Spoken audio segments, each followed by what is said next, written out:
Oui, du coup, on prend la parole aujourd'hui en tant que Zora. On est une organisation de jeunes femmes en autonomie, de femmes socialistes. Et voilà, pardon, mais on est de passage sur Grenoble aujourd'hui.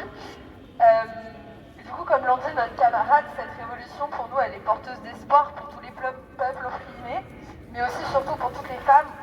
En fait, la révolution du Rojava, c'est une révolution des femmes, car depuis sa création, c'est les femmes qui s'organisent de manière autonome à tous les niveaux de la société. Elles s'organisent dans la défense militaire de la révolution, mais aussi dans la vie quotidienne, depuis les maisons des femmes jusqu'aux tribunaux des femmes, qui prennent par exemple des décisions concernant les violences conjugales. Mais ce projet égalitaire et démocratique ne l'est pas seulement pour elles. Les femmes à travers toute la Syrie s'en inspirent maintenant et rentrent en contact avec les organisations du nord-est de la Syrie et poussent elles aussi pour une Syrie qui marcherait dans la voie de la libération des femmes.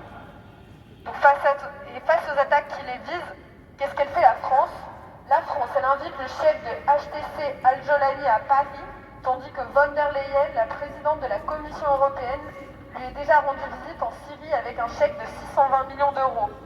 Les pays en Europe fabriquent les bombes qui tombent sur le NES ou qui tombent sur Gaza, alors que nous, on dit qu'il n'y a pas d'argent pour la protection des femmes. Pensons à toutes les femmes qui ont dû fuir à cause des guerres et qui se sont vu refuser la protection d'un foyer pour femmes en raison de cette course à la militarisation. Et c'est pour toutes ces raisons, aujourd'hui, que nous devons descendre dans les rues dans les jours et dans les semaines à venir pour défendre ensemble la révolution au Rojava. Dilbilweneda na Rojava, Jinjian Azadi, Jinjian Azadi, Jinjian Azadi,